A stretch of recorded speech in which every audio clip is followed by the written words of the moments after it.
여러분 반갑습니다.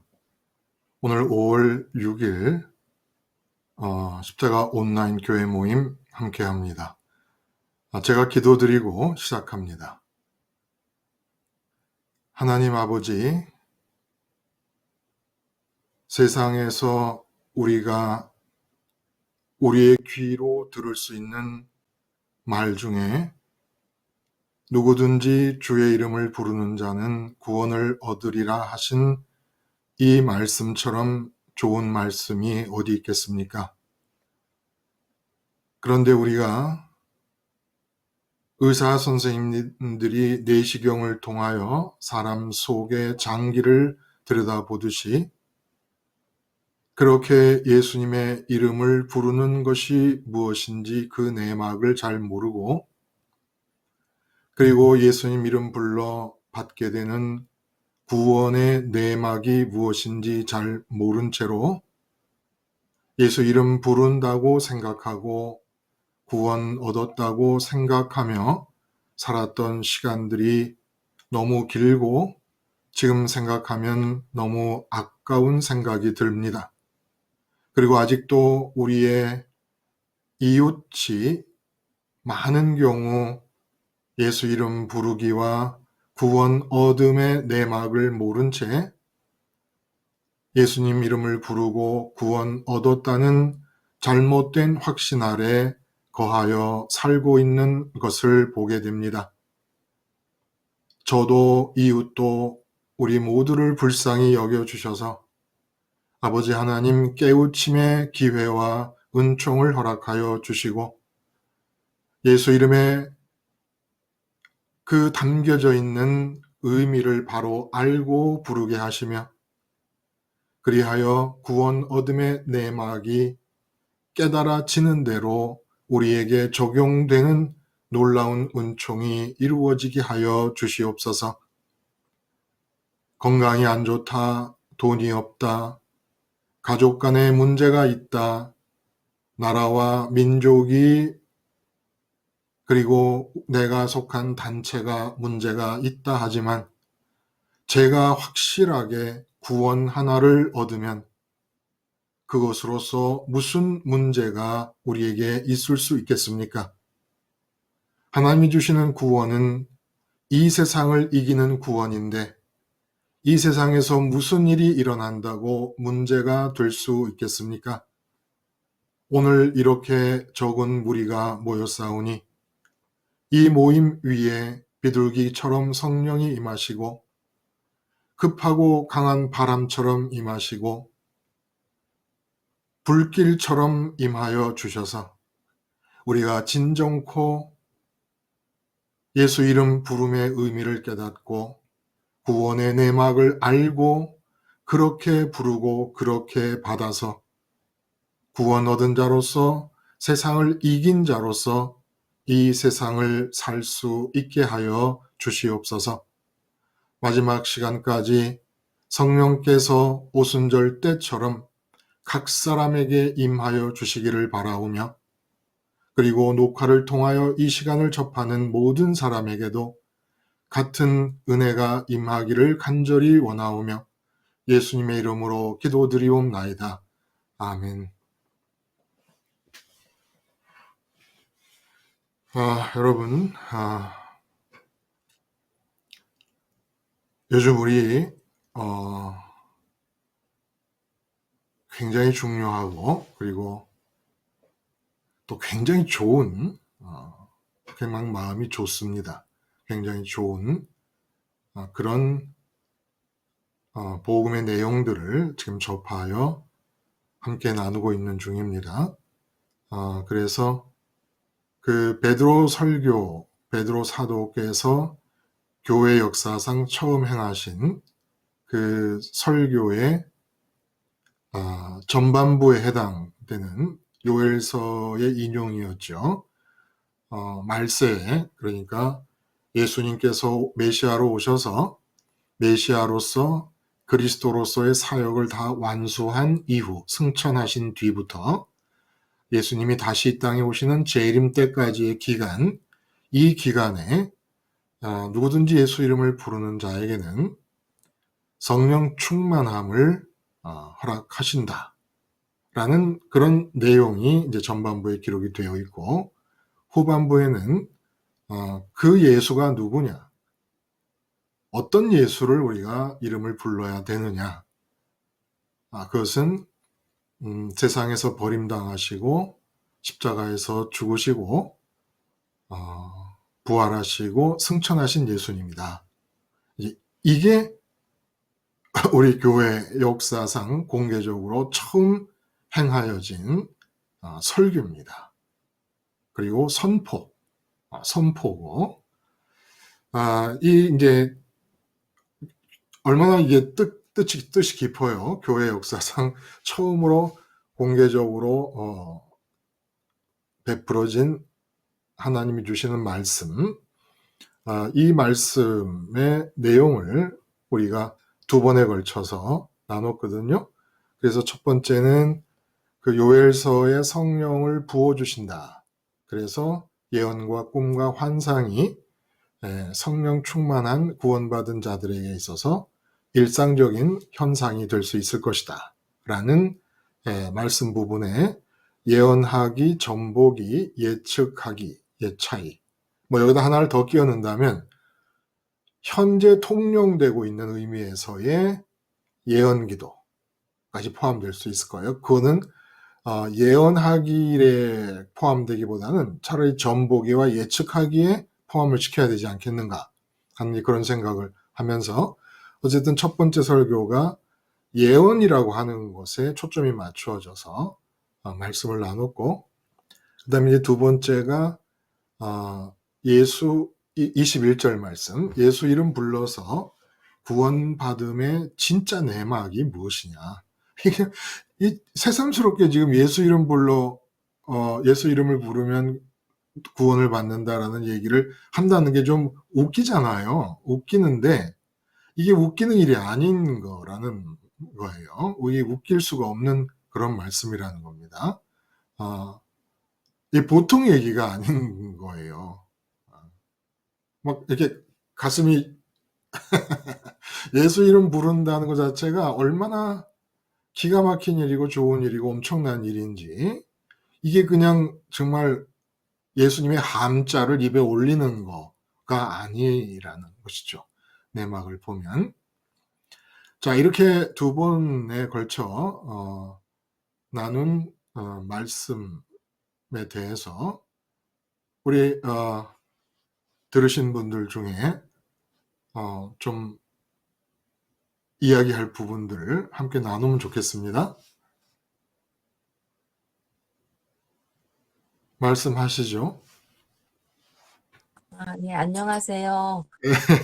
예, 반갑습니다. 김수희님. 예, 말씀하셔요.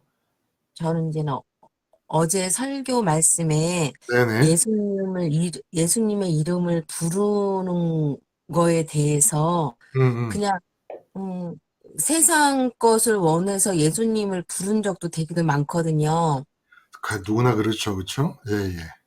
근데 이제 어제 말씀에 재림의 상태, 정말 온 사람이 거기 집중을 안 할 수 없는 상황처럼 된 그 분위기에서 예수님 이름을 불러야 돼. 온 정신이, 온 시선이 예수님한테 간 상태에서 예. 예수님 이름을 불러야 된다는 말씀에 큰 은혜를 받았는데, 네네. 그런데 정말 목사님 말씀대로 왜 예수님 이렇게 온 마음을 다해서, 예. 시선을 다해서, 마음을 다해서 예수님을 부르면은 왜 구원이 되느냐. 그 말씀에 예. 이제 목사님이 예수님 이름 부르면 구원받는 게 예수님의 그 길, 그리스도의 그 사건 때문에 버림받고 십자가에 돌아가시고 부활의 자리까지 가야 네네. 이제는 구원에서 되는데, 제가 예수님 길을 그대로 따라가면 내 마음에 그 세상이 탈출되는 거잖아요. 그렇죠. 그렇죠. 네, 그래서 내 마음은 세상에 없고 예수님과 십자가 자리에 내가 있으면 그 자리에 그대로 성령님이 내려오신다고 하셨거든요. 맞아요.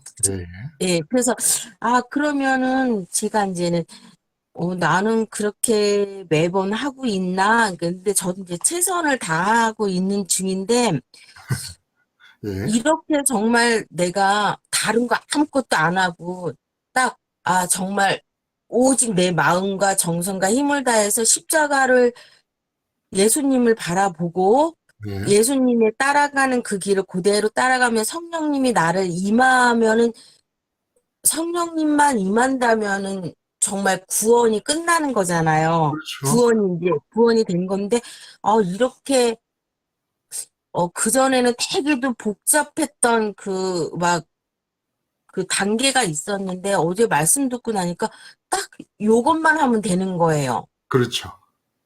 예, 그래서 이제는 그러면 성령님이 내려와서 나를, 나에 대해서 이제는 성령님이 충만하면 나의 행동 모든 것이 그냥 하나님 뜻대로 이루어지는 거잖아요. 그렇죠.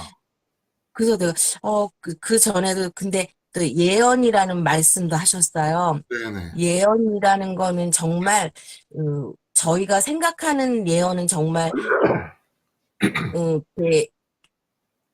언제 어떻게 될 것이다. 그 앞날에 네, 대해서 막 예언하고 사업이 옛날에도 그랬었던 것 같아요. 그 그렇죠. 예언을 막 듣고 싶어 했던 것 같아요. 맞아요. 네, 예. 근데 제가 이제는, 그러니까 십자가를 열심히 봐서 성령 충만해서 세상 일에 관심이 없을 때 네네. 제가 이런 말을 했던 것 같아요. 세상 일이 없고 내가 살아갈 때 이렇게 뭐 누구한테 뭐 남편하고 얘기할 때나, 먹을 거, 입을 거 염려하지 마. 네네. 내가 이런 말을 했단 말이에요. 네.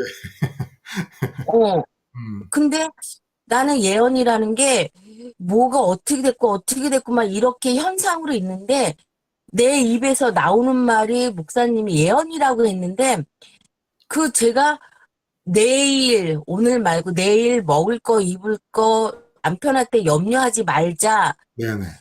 이게 예언인가? 예, 예.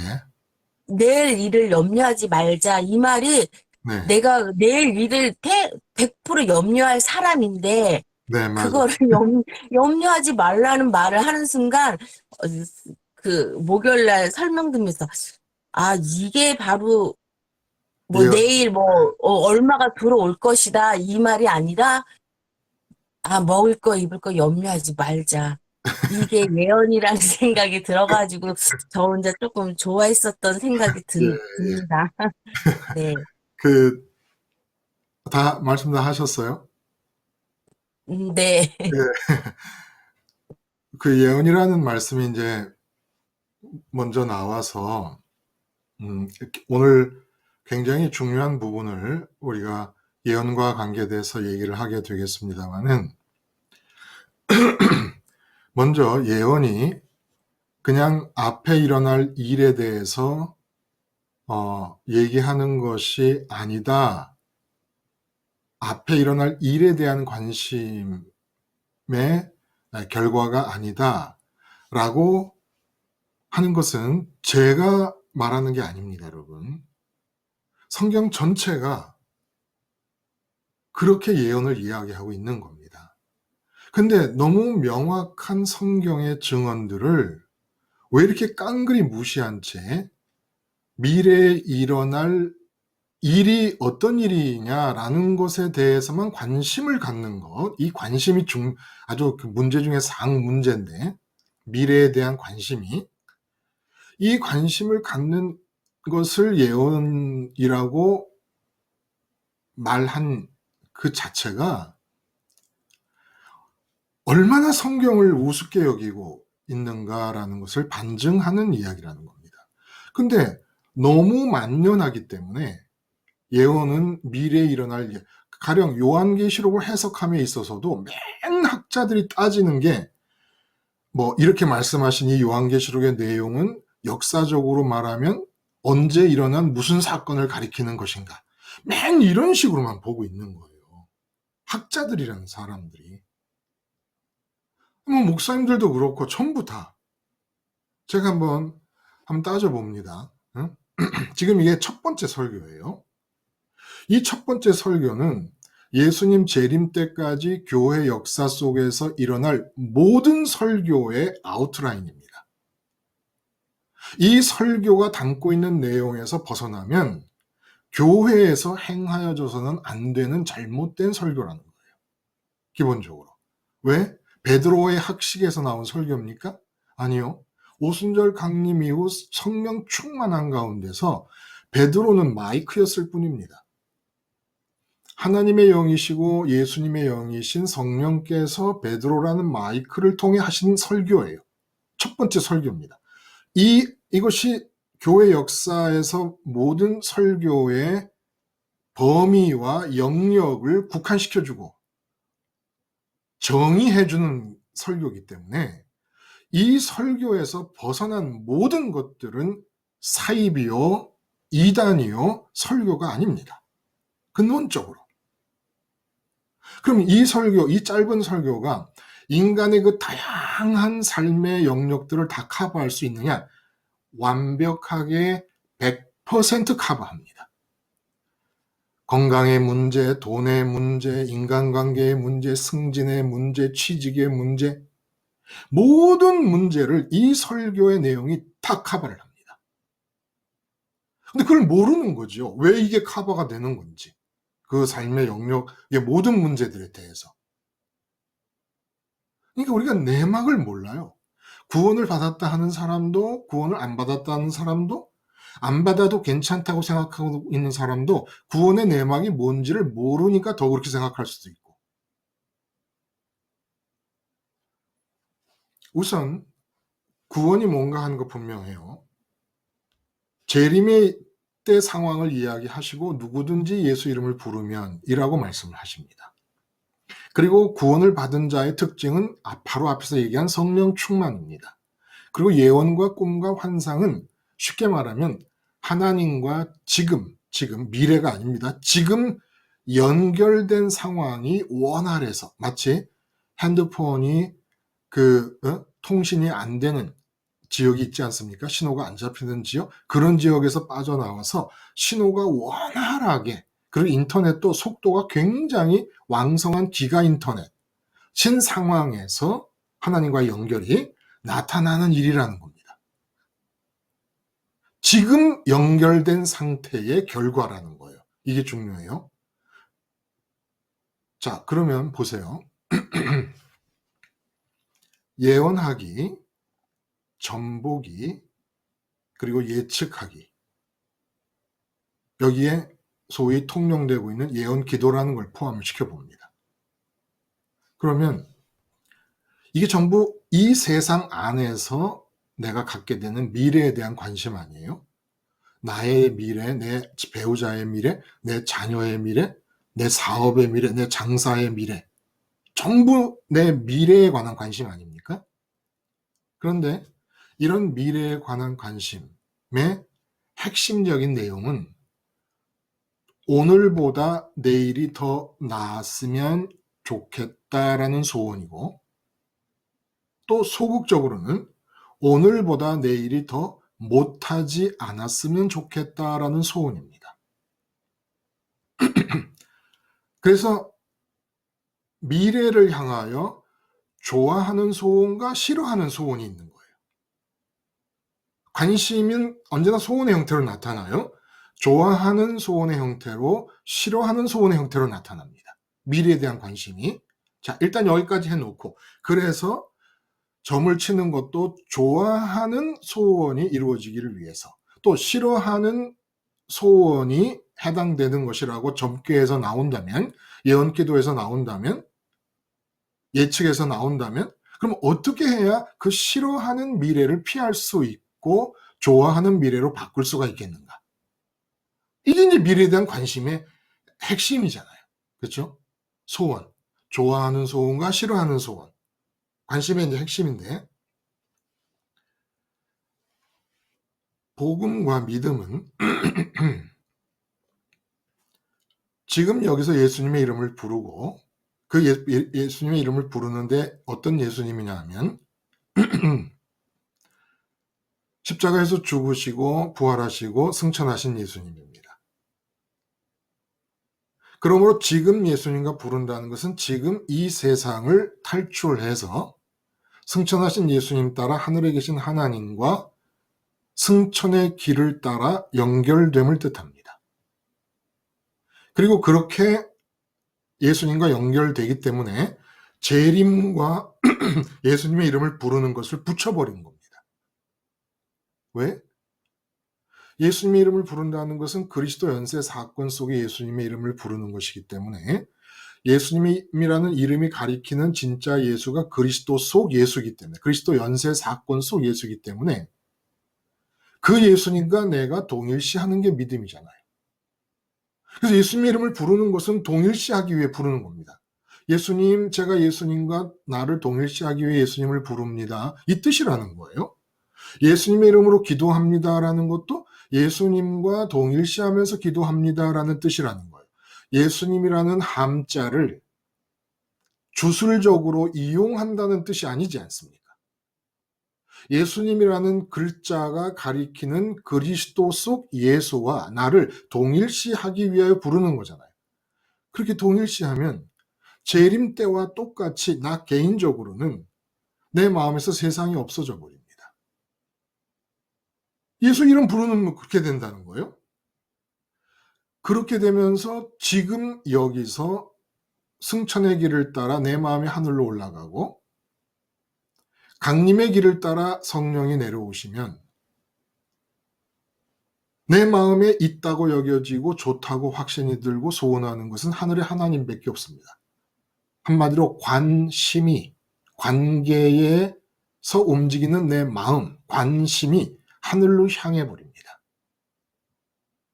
여기에 미래에 대한 관심이 예언이든 점치는 것이든 아니면 예측하는 것이든 요즘 통용하는 방식으로 예언 기도든 미래에 대한 관심 자체가 예수님 믿어 구원 얻은 사람의 삶에서 어떻게 끼어들 수가 있겠습니까? 이 세상에서의 미래에 대한 관심이. 우선 이거부터 한번 따져보자는 거예요. 이 세상 안에서의 미래에 대한 관심이 가능합니까? 불가능합니까? 마음과 뜻과 힘을 다해 하늘에 계신 하나님을 사랑하는 것, 그것이 승천하신 길을 따라 예수님이 승천하신 길을 따라 내 마음이 가는 것이고 그 승천하신 길을 따라 성령이 강림하셔서 내 지정의 언행을 지배하는 것입니다. 그래서 승천의 길이자 강림의 길인 이 길을 통하여 지금 현재 여기서 내가 하늘에 계신 하나님과 위로 연결이 되는 게 믿음이고 구원을 받은 상태입니다. 그럼 구원받은 자, 믿음이 유지되고 있는 자에게 있어서 도대체 이 세상에서 수평면상에서 앞에 있는 미래에 대한 관심은 어떻게 가능합니까?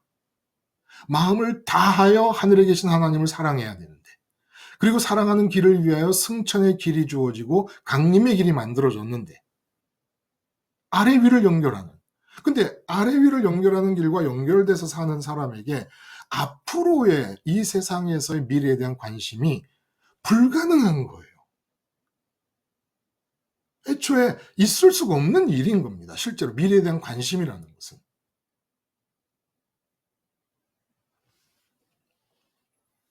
그래서 예언에 대한 얘기를 하기 전에 우리가 꼭 점검을 해야 될 얘기가 이 소원의 문제입니다. 바람, 소원, 희망으로 표현되는 이 세상에서 앞날에 대해 욕구하는 바, 이것의 문제. 우리가 소원의 형태로 넘어가면 있음을 느끼고 좋음이 확신이 되는 순간까지는 죄의 체질이기 때문에 그 순간까지는 하나님이 기다리고 보신다는 거예요. 근데 그게 소원으로 넘어가 버리면, 세상 것을 향한 소원으로 넘어가 버리면 악령이 지배하는 것이고, 거기서 소원으로 넘어가지 않고 그런 죄의 체질로 인해서 세상 것을 있게 느끼고 좋다고 느끼는 나를 자기 부인을 하고 예수님의 십자가를 바라보며 십자가와 나를 동일시하는 거, 이게 부르는 거거든요. 이렇게 부르면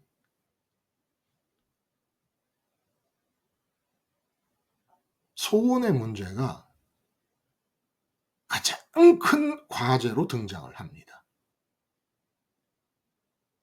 가장 큰 과제로. 그래서 우리 삶의 모든 불행은 이 세상 앞날에 대해 소원을 갖고 있기 때문이에요. 그래서 이 세상을 향한 하나님의 우리를 이끄심의 역사는 우리가 온전히 구원을 이루는 사람, 구원을 이루는 사람의 상태가 될 때까지 하나님의 역사는 100% 내 속에서 세상을 향한 소원을 제거하는 일에 다 기울여진다고 봐도 틀린 말이 아닙니다. 소원이 뭐라고요? 미래, 이 세상에서의 미래를 향해 갖는 대표적인 마음가짐이라는 거예요. 소원, 바람.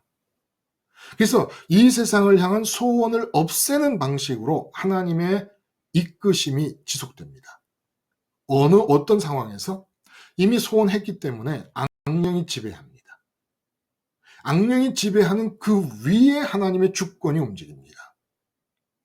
그래서 악령이 지배하는 동안에 이 세상 것을 소원하고 이 세상의 미래를 향해 달려가면서 말하고 행동하고 생각하고 감정이 움직이고 의지를 뜻하는 바를 악령이 다 지배하거든요. 그런데 그렇게 뜻하는 바대로 되는 일이 아무것도 없습니다. 악령 위에서 하나님이 통제하고 계시기 때문에. 하나님의 통제 방식은 아주 내막을 알면 열불이 나는 통제 방식이에요. 아주 화가 납니다. 화가 나. 어떻게 통제하시는지 아십니까? 소원은 두 가지라 그랬잖아요. 좋아하여 가지고 싶어하는 소원이 있고 싫어하여 없애는 소원이 있어요. 없애려는 소원이 있어요. 그런데 하나님이 이 세상 안에서 내 미래에 대한 관심의 대표적인 마음가짐인 소원을 없애시려고 악령 위에서 나는 말하고 행동하는 게 악령의 지배를 받고 하는 것입니다. 근데 그렇게 악령의 지배를 받고 계획하고 뜻하고 열심히 불철주야 뛰는데 하나님의 악령 위에서 주권자로서 내가 선민이라면 나를 사랑하셔서 통제하시는 방식은 내가 좋아하며 있으면 바라는 소원은 안 이루어지게 하시고 내가 싫어하며 없으면 좋겠다는 소원은 이루어지게 하시면서 좋아하는 건 못 얻게 하시고 싫어하는 건 주어지게 하시면서 이 세상에서 소원을 갖고 이 세상 미래에 대하여 관심하는 버르장머리를 칼로 끊어내시기 위하여 계속해서 악령이 역사하는 삶 속에 통제를 해 나가십니다. 만약에 하나님이 통제를 하시지 않으시고 악령에 이끌려서 그대로 악령이 이끄는 대로만 삶이 진행된다 그러면 어떤 일이 일어날까요? 김순희님, 만약에 하나님이 네. 이 악령 위에서 상위권자로서의 통제를 중단하시고 악령에 지배되는 상태로만 내버려 두신다면 어떤 일이 일어날까요? 그러니까 그걸 느끼는 사람은 삶 자체가 죽고 싶은 마음? 그럴까요? 지금 하는 어, 동안에 아니면은 그거를 더 채우려고, 제가 이렇게 물어볼게요. 김순희님이 오늘보다는 1개월 뒤에 우리 집에 돈이 좀 더 있으면 좋겠다는 소원을 갖게 됐습니다. 이제 악령이 지배해서 한 달 뒤에 돈이 더 생길 수 있기 위하여 어떻게 하면 되겠는가를 생각하고 감정이 움직이고 의지가 뜻하고 말하고 행동하면서 한 달 동안을 삽니다. 근데 하나님이 김순희 님이 선택한 사람이 아니라서 그 악령이 역사하고 있는 상태 위에서 통제하심을 중단해 버립니다. 그럼 악령이 통제만 남아요. 그럼 이제 어떤 일이 벌어질까요? 세상에 대해 소원을 합니다. 돈이 한 달 뒤에 더 많기를 원합니다. 악령이 지배를 하면 김순희님 세상을 향하여 원하시는 대로 한 달 뒤에 돈이 더 많이 생길 겁니다. 하나님이 악령 위에서 주권적으로 통제를 하시면 한 달 뒤에 더 돈이 없게 될 것입니다. 그래서 말씀드렸어요. 세상을 향한 나의 소원이 다 이루어지는 상태를 성경은 어떻게 비유하느냐? 바벨론으로 비유합니다. 이방의 나라, 하나님의 성전을 파괴하는 주역이었던 이방 나라의 가장 번영한 나라의 대표로서 바벨론, 그리고 요한계시록에서는 바벨론을 음녀라고 얘기를 합니다. 음녀라고 얘기를 합니다. 미래에 대한 관심과 그 관심은 반드시 소원으로 나타나게 되는데, 좋아해서 가지면 좋겠다고 소원을 하고 싫어해서 없으면 좋겠다고 소원하는 대로 이미 악령으로 넘어간 상태 아닙니까? 자기 부인을 하지 않고 세상 미래에 대해 소원하는 그 나를 부인하지 않고 소원으로 넘어가 악령이 지배하는데, 내가 이 세상에 대해서 소원을 가지면 소원한 대로 다 돼. 악령이 지배하는 상태 아닙니까? 세상을 소원하니까. 미래에 대한 관심이 소원으로 나타나는데 그대로 다 돼. 그냥 악령에게 맡겨버리신 겁니다. 우린 착각하는 게 있어요. 몸에 병이 들거나 사업이 안 되거나 가족의 일들이 잘 안 되고 세상적으로 형통 대신에 불통이 돼서 막히고 하면 이 전보는 무당들과 똑같이 얘기를 하는 거예요. 이거는 무슨 화가 낀 거고 액이 낀 거다. 이렇게 얘기를 합니다. 아니에요. 세상에 대해서 내가 소원을 갖고 있는데 악령이 지배하는 상태 속에서 소원한 대로 다 되는 게 진짜 화가 낀 겁니다. 진짜 애군이 낀 겁니다. 그들의 단어를 그대로 도용해서 쓰자면.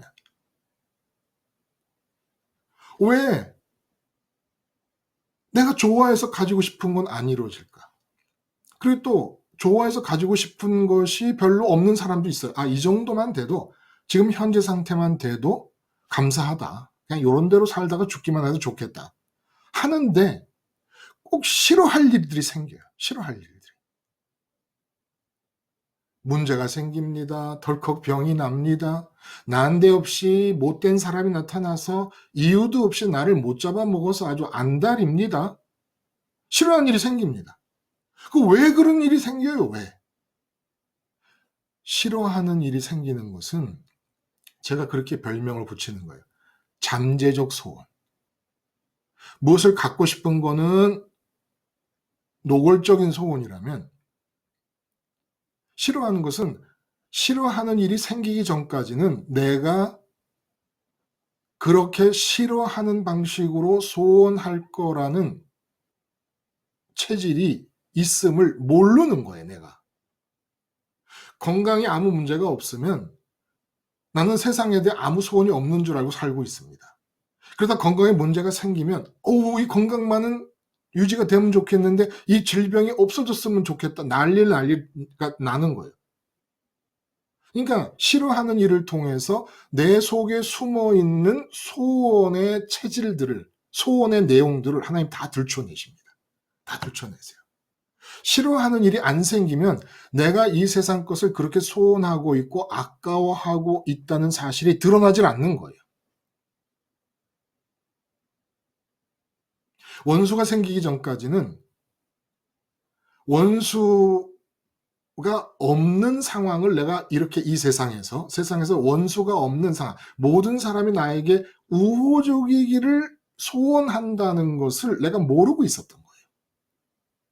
얼마나 강하게 원수 없는 삶을 내가 소원하고 있었다라는 것을 모르는 겁니다. 결국 하나님이 원하시는 것은 이 세상에 대해서는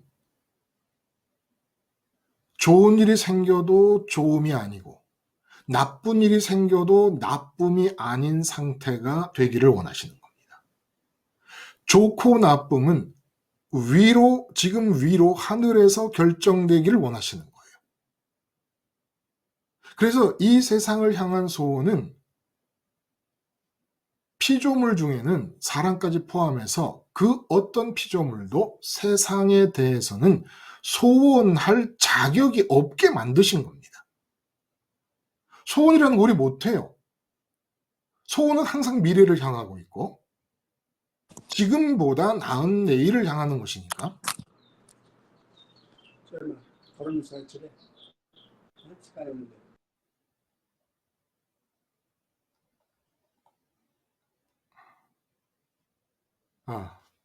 마이크가 잘못됐네요. 네. 소원은 우리 인간 게 아니에요. 세상을 향한 소원은. 소원의 능력이 인간에게 주어져 있습니다. 모든 피조물 중에 다르게. 근데 그 소원은 하늘의 하나님에게만 적용되는 거예요. 근데 그게 땅에 적용될 때 악마가 임하는 겁니다. 악마에게 내 영혼을 팔아 넘겨버리는 거예요. 그러므로 미래에 대한 관심이라는 것은 재림 때를 말씀하신 이유가 그렇듯이 이 세상은 아예 우리에게 없어야 되는 거예요. 세상 자체는 있음으로 느껴지거나 좋음으로 확신이 되어서는 안 되는 겁니다. 근데 그게 되니까 죄의 체질이죠.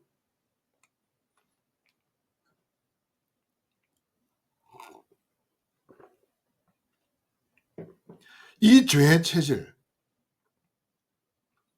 여기서 소원으로 넘어가는 단계를 주시하시면서 하나님이 선민일 경우에 정말 너무너무 열불이 날 정도로 내가 좋아서 가지고 싶어 하는 소원은 막으시고 내가 싫어서 없으면 좋겠다 하는 일은 나타나게 하시면서 내 소원하는 버르장머리를 뿌리를 뽑으시려고 하십니다. 그러므로 이 세상에서 소원하는 일이 있는 동안 내 미래를 향하여 내 미래에 대해서 이런 상황이 벌어졌으면 좋겠다. 아니면 지금 싫은 상황에 대해서 내일은 이 싫은 상황이 제거됐으면 좋겠다라는 방식으로 소원을 하고 있는 한 평강도 없고 기쁨도 없고 감사도 없을 것입니다. 이런 상황에서 감사를 하는 것은 테크니컬한 감사. 감사해야 복 주신다. 감사해야 미래가 바뀐다. 이렇게 테크니컬하게 주문을 사용하듯이 하는 감사밖에 안 나온다는 거예요.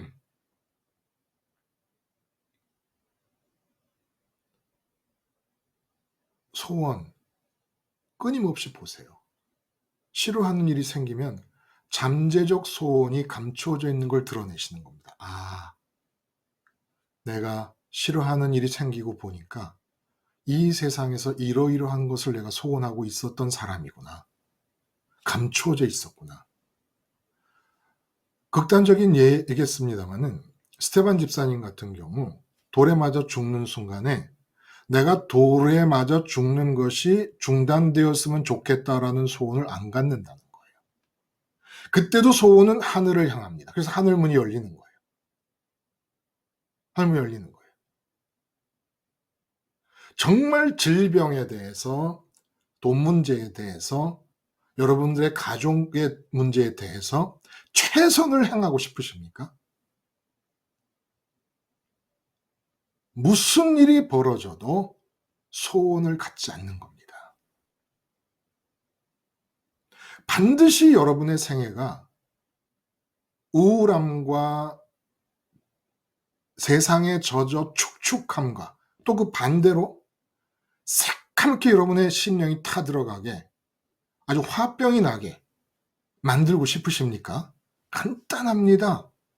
소원을 가지세요. 이 세상에 대해서. 작은 소원이든 큰 소원이든 작은 소원을 가지면 그 하루를 얼마든지 평강에서 멀어진 하루 말아먹기가 가능해지고, 장기적인 소원을 가지면 그 장기적으로 인생을 말아먹기가 아주 편해집니다. 소원을 가지세요. 망합니다. 쉽게 망합니다. 소원을 갖고 있는 한 평강이 없습니다. 소원을 갖고 있는 한 우울함에서 벗어날 수가 없습니다. 소원을 갖고 있는 한 감사에서 벗어날 수가 없습니다. 여러분을 하나님이 선택하셨다면. 소원 가지세요. 너끈히 멸망합니다. 너끈히 하루를 우울하고 화나고 분이 생기고 원망만 가득한 상태로 너끈히 하루를 보낼 수 있습니다. 소원 한 가지만 가지면.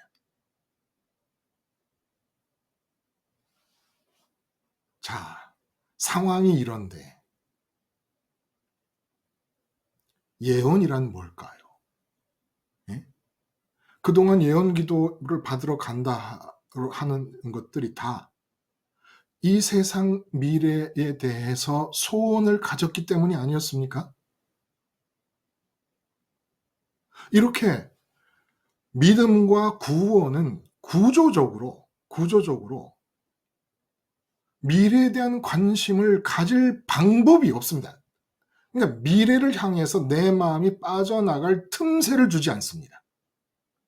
마음과 뜻과 힘을 다해 하나님을 사랑하는 상태가 구원을 받은 상태이기 때문에, 구원을 이루는 상태고, 위에 계신 하나님을 향하여 우리가 마음과 뜻과 힘을 다해 사랑할 수 있는 길은 예수님의 승천의 길밖에 없어요. 그래서 내가 길이고 진리고 생명이라 말씀하신 것이고, 그 길을 따라 성령이 강림하시고 승천하시고 강림하시는 길이 나의 길이 되기 위해서는 예수님이 십자가를 붙잡고 있어야 되는데, 예수님이 십자가를 붙잡는다는 것은 재림 때에 예수님을 마주대한다는 뜻이라는 거예요. 재림 때가 뭐예요? 세상이 없어집니다. 그리고 모든 사람은 죽을 때의 몸으로 일단 부활을 합니다. 예수님이 못자국이 있는 몸으로 부활하셨다가 승천하신 뒤에 요한계시록을 보면은, 그리고 스테반 집사님의 환상을 보면 그 순교 현장에서 영화로우신 모습으로 변해 계십니다. 똑같다는 거예요. 예수님이 재림하실 때 우리가 죽을 때의 모습으로 일단 육체로 부활을 합니다. 몸으로 부활을 합니다. 예수님을 맞이합니다. 그때 상황이 어떤 상황이냐면, 옆에 아내가 죽어간다 그래도, 남편이 죽어간다 그래도, 또 죽어간다고 신음하던 남편도 아내도 죽어가는 자기 몸이 관심이 아니라 예수님만 관심하게 됩니다. 인도 사람도 이슬람교도들도 불교도들도 모두가 예수님만 관심하게 됩니다. 기절초풍을 할 거예요. 근데 어떤 상태냐면, 자기 마음에는 이 세상 있음과 이 세상 좋음으로 가득 차 있습니다. 그런데 그렇게 좋은 세상과 그렇게 좋은 이 세상 모든 가치들은 다 없어지고 마음에는 세상이 가득 차 있는데 예수님을 딱 마주대하게 됩니다. 이제 그날은 심판의 날이 됩니다. 그런데 살면서 끊임없이 예수님과 함께 죽었다는 자의식을 가지고 이 세상에서 마음에 세상의 있음과 세상의 좋음이 둥지를 틀고 소원으로 발전할 수 없게끔 날마다 자기 부인을 하다가 죽은 사람이 태어났는데 다시 부활했는데 예수님 딱 앞에 섭니다. 온 몸에 소름이 끼치지 않겠습니까? 그 주님이 내 앞에 계시는 거예요. 그 주님도 나를 보고 소름이 끼치지 않겠습니까?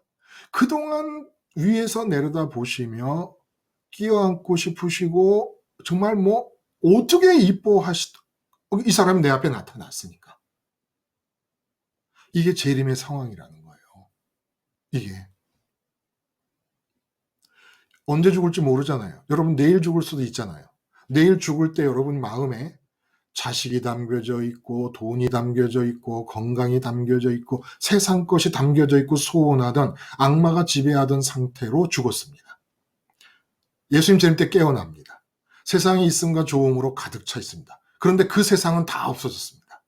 이제 예수님 한 분만 관심을 80억 인구, 그때 몇 명이 될지 모르겠습니다만 100억이라 그러면 100억 명이 각자가 100억 개의 시선이 예수님에게만 집중되는 상황에서 그들이 마음속에 담고 있는 세상은 온데간데 없어요. 다 불에 타고 휴지가 물에 녹듯이 없어져 버렸습니다. 두루마리가 말리듯이 사라져 버렸습니다. 세상은 담고 있는데 예수님은 나타났어요. 불교도들, 힌두교도들, 아니면 예수님 이름 부르는데도 세상 것을 담고 있던 목사, 장로, 권사, 집사, 교인들이라는 사람들 다. 구원은 무슨 구원이에요? 이게 무슨 구원을 얘기합니까? 예? 세상 것이 있고 남편이 있고 자식이 있고 아내가 있고 돈이 있고 건강 문제가 있고 다 있는 상태인데 마음에. 그래서 그걸 소원하고 있는 악마의 지배하에 있던 상태에서 무슨 구원이에요? 구원이 그야말로 어디다 대고 구원이에요. 그런 구원이 어디 있습니까? 왜 재림 때 상황, 세상이 없어진다는 얘기 끝에 누구든지 주의 이름을 부르면 구원을 얻는다는 얘기를 갖다 붙였을까요? 첫 번째 설교에서. 성령 충만은 내 마음에서 있음의 느낌과 좋음의 확신의 대상에서 세상이 사라진 상태를 말하는 거예요. 그 상태에서 성령이 임한다는 겁니다. 예수 이름 부르면 없어진다는 거예요. 없어져야 마땅하다는 겁니다. 예수 이름 부르면. 그 이름이 가리키는 진짜 예수가 누굽니까? 그리스도 연쇄 사건 속 예수예요. 그러니까 누구든지 주 이름을 부르면 구원을 받으리라는 이 기독교의 시작하는 이 기초적인 말씀. 우리가 모르고 있었던 거예요. 모르고 있었다고. 그나마 십자가를 우리가 함께 늘 나누고 있는 사람들은 잘 되든 안 되든 어쨌든 세상의 있음과 좋음의 느낌이 소원으로 발전하는 단계에서 십자가에서 죽느라고 애를 쓰고 있었던 것인데 그나마 그런 것조차를 모르는 사람들은 아직도 물어보세요. 구원받았다고 확신을 하고 있는 겁니다. 지금. 근데 그리스도 연쇄 사건 속 예수님을 향해서 이름을 부르게 되면 예수님과의 동일시를 위해 부르는 것인데 그리스도 연쇄 사건이라는 게 세상을 빠져나가는 사건인데 어떻게 미래에 대한 관심이 남아있을 수가 있고 미래에 대한 소원이 가능합니까? 그래서 예수님이 말씀하신 거예요. 알고 믿어라. 미리 계산을 해보고 망대를 지을 거면 내가 지금 갖고 있는 돈으로 망대를 다 지을 수 있을지 없을지를 계산해보고 망대 공사를 시작하든지 아니면 시작을 아예 안 하든지 결정을 해라. 지금 위로 가자는 겁니다. 근데 미래에 대한 관심으로 소원을 갖고 있다. 그러니까 예수 믿으려면 세상에 대해서 아무것도 소원할 수 없는데 괜찮겠느냐는 거예요. 그걸 따져보고 믿기를 시작하라는 겁니다. 괜찮겠냐는 거예요.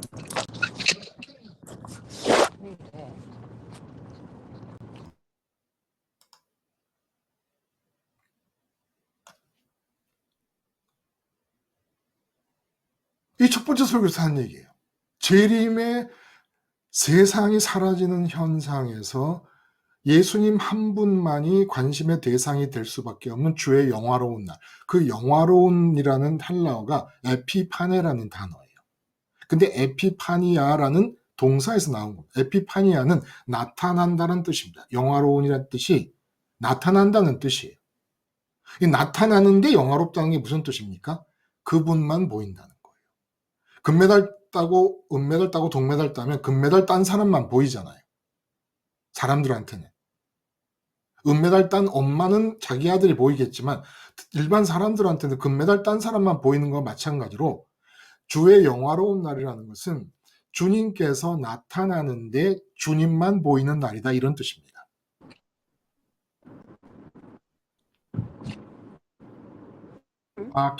김인수님, 뭐 하실 말씀이 있으십니까? 이제 잘못 누르신 것 같아요. 예. 눌러지도 않는데.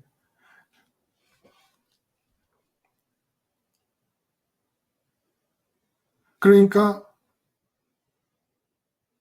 주의 이름을 불러서 구원을 받는다라는 얘기는 재림 때 이 세상이 다 없어지는 그런 상황인 것처럼 예수님 이름을 부르면 내 마음에서 세상이 없어지고 세상이 없어지니까 세상의 미래도 없어지는 것이고 미래가 없어지니까 소원이 없어지는데 소원이 없어지는 것이 뭐예요? 소원이 미래의 것을 소유하는 방식입니다. 소원이라는 게. 모든 소유를 다 버려야 된다라는 말씀이 그 말씀이었던 거예요. 근데 그래도 괜찮겠냐는 거예요. 너 앞으로 예수 믿으면 예수 이름 부르면 미래에 대한 소원, 세상 것이 있음으로 느껴지고 세상 것의 좋음의 확신을 느껴서 그것을 소원하는 것이 완전히 차단되고 불가능한데 그래도 예수님 믿을래? 라고 물어보라는 겁니다. 미리 따져보고 예수 믿으라는 얘기는.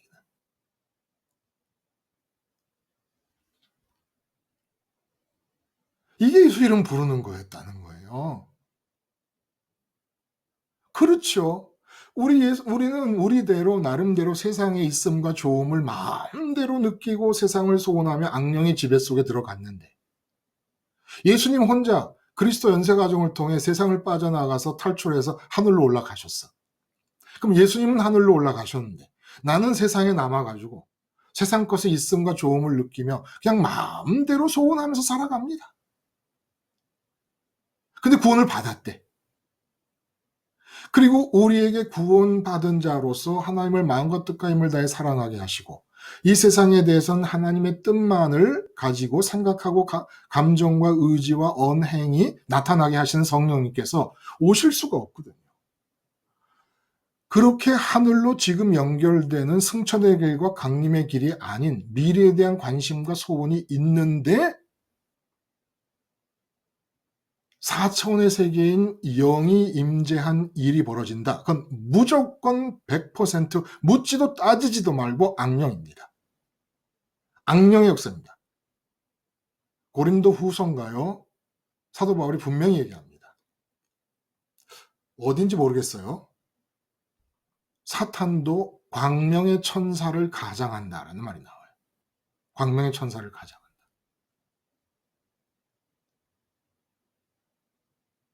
예언기도 미래에 대한 관심 때문에 악령의 지배를 받아서 예언기도를 받고 싶어하고 악령의 지배를 받아서 예언기도를 해주는 것입니다. 100% 예외가 없습니다. 왜? 구원은 하늘로 올라가신 승천의 길과 땅으로 내려오시는 강림의 길이 시작되는 십자가를 붙잡고 있는 사람, 그래서 세상의 있음과 세상의 좋음이 끊임없이 억제되고 있는 사람, 세상의 미래에 대해서 소원이 안 생기고 있는 사람, 이 사람이 구원을 받은 사람이기 때문에. 자, 구원의 구조가 그런 것이라면 예수님 이름 불러 구원을 받는 게 그런 거라면 도대체 예언은 무엇이냐는 겁니다. 응? 나는 마음과 뜻과 힘을 다해 하나님을 사랑해야 된다라는 이 첫 번째 계명을 벗어나면 안 돼요. 이 첫 번째 계명을 이루게 해주시는 것이 승천의 길이고 강림의 길입니다. 주님이 올라가시고 성령님이 내려오시는 이 길을 붙잡고 있을 때 하나님을 마음과 뜻과 힘을 다해 사랑할 수 있게 되고, 내가 지금 하나님을 마음과 뜻과 힘을 다해 사랑하고 좋아하고 소원하는 상태, 이 상태가 구원을 얻은 상태예요. 근데 무슨 정신이 있어서 내가 예언을 합니까? 미래에 대한 관심조차가 아예 관심이 새 나갈 수 있는 틈새가 없는데, 구원받은 자로서, 예수 이름 부르는 자로서는. 그래서 예언을 오해하고 있는 겁니다.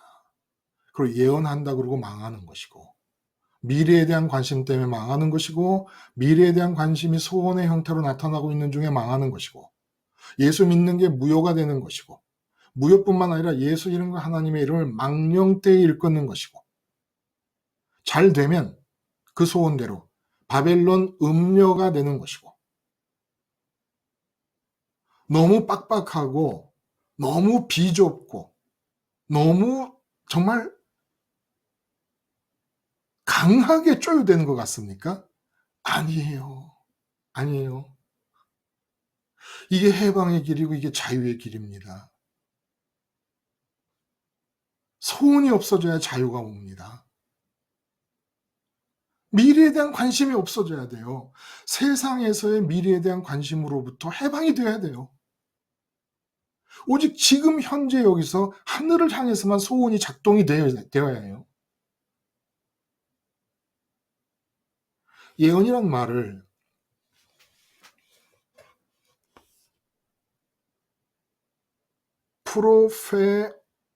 프로페투오, 예언하다, 프로페테스, 예언자라는 뜻입니다. 프로라는 말과 페미라는 두 단어가 합쳐진 거예요. 그러니까 앞에서 말한다 이런 뜻입니다.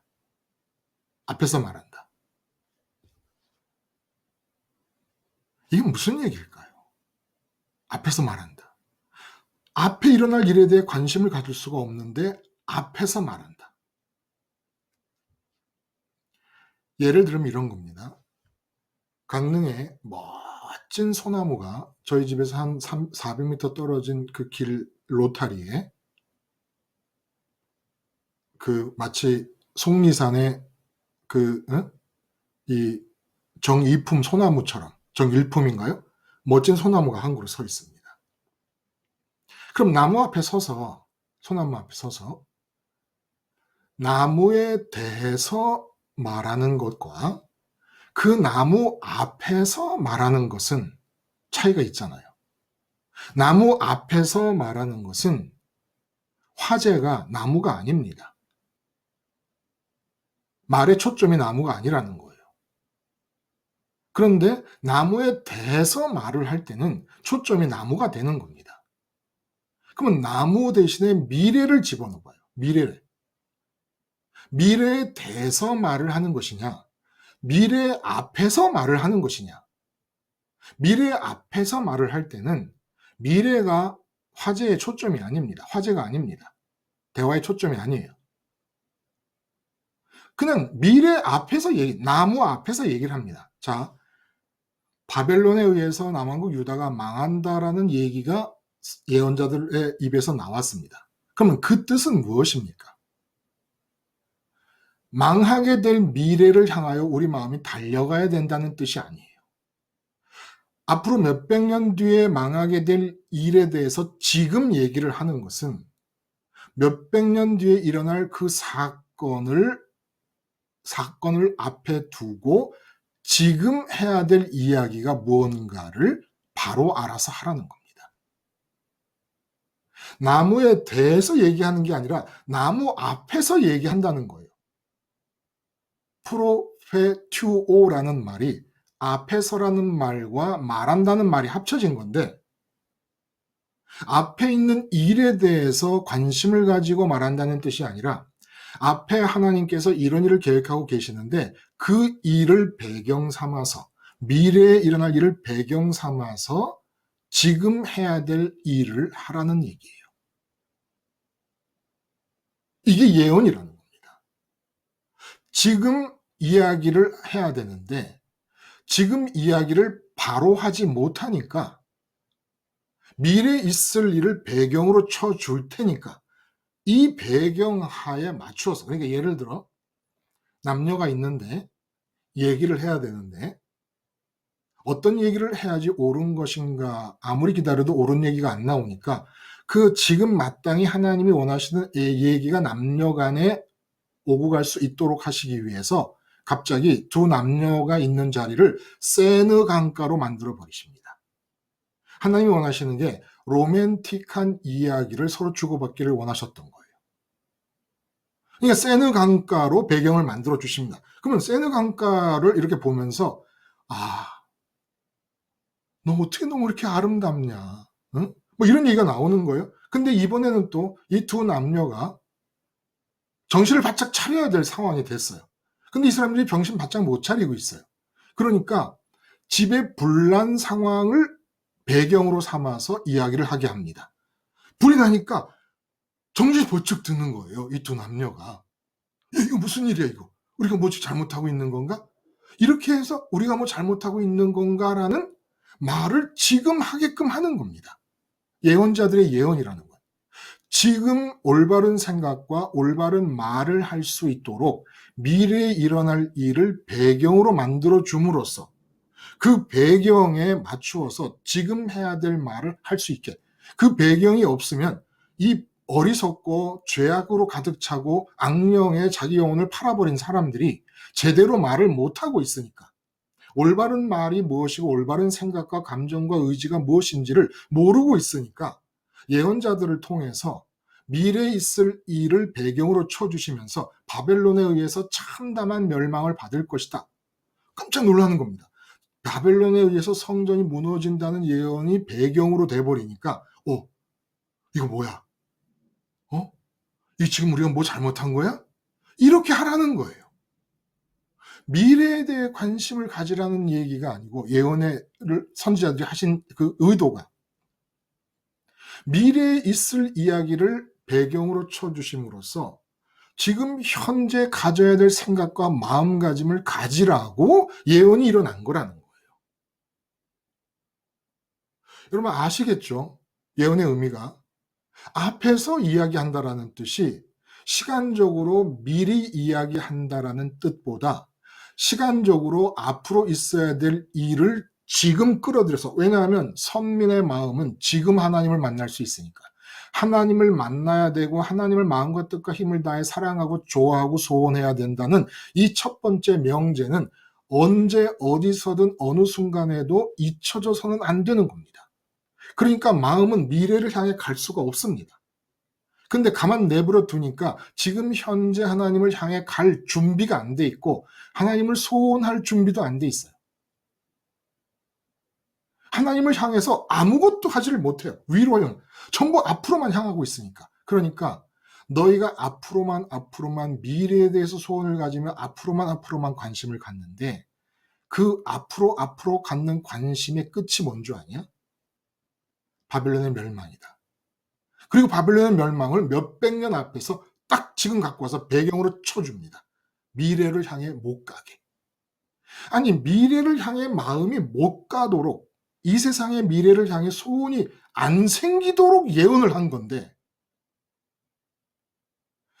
전부 이 세상의 미래를 향한 마음의 소원이 자극을 받는 거예요. 자극을 받는 거예요.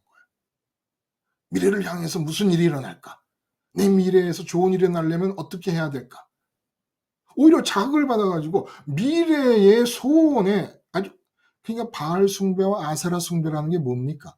내가 내일은 부자 됐으면 좋겠다라는 소원의 적용이거든요.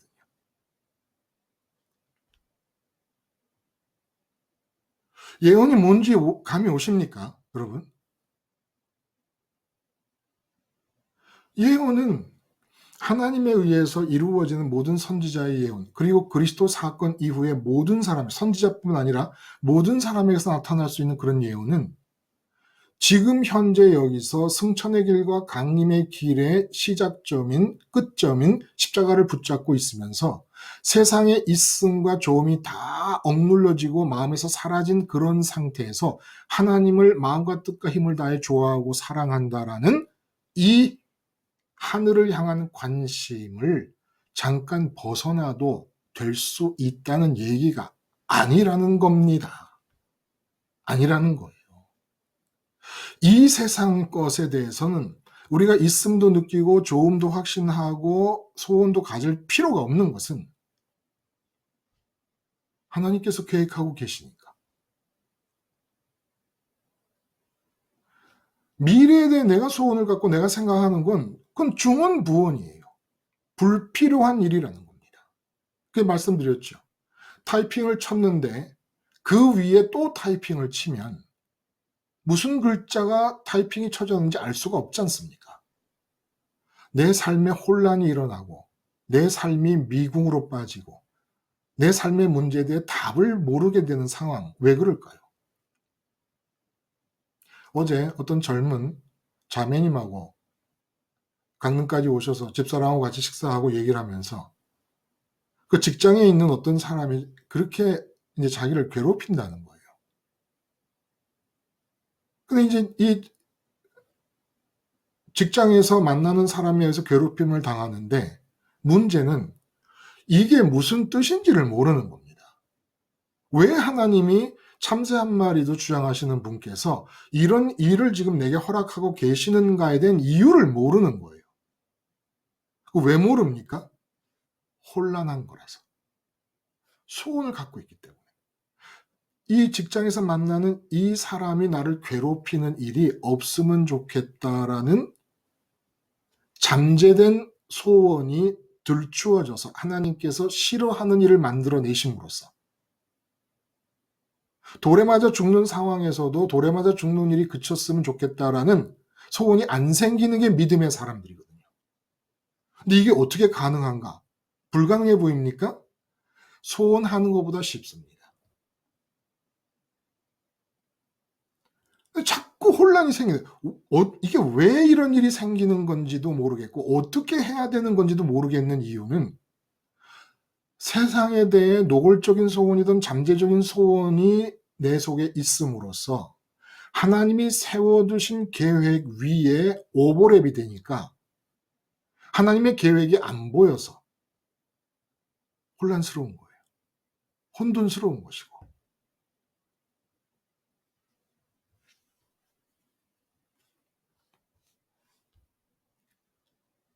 그럼 예언이라는 것은 구체적으로 우리의 삶 속에서 어떤 형태로 나타난다는 것일까?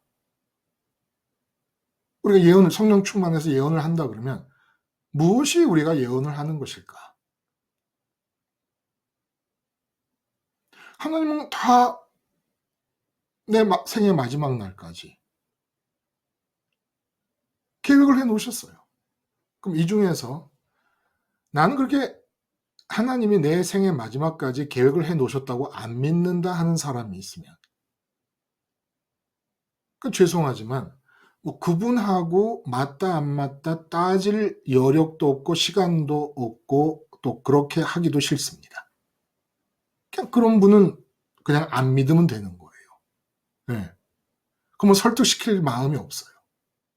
그러나 참새 한 마리 떨어짐까지 주장하시는 하나님께서 내 마지막 순간까지 당신이 보시기에 좋은 계획들로, 좋은 생각들로 계획을 해 놓으셨다는 사실을 믿는다면, 그러니까 미래에 대해 관심을 가질 필요가 없잖아요. 그러면 미래와 연관돼서, 내 생애의 미래와 연관돼서 내가 지금 여기서 할 수 있는 일이 뭡니까? 미래를 의식할 때.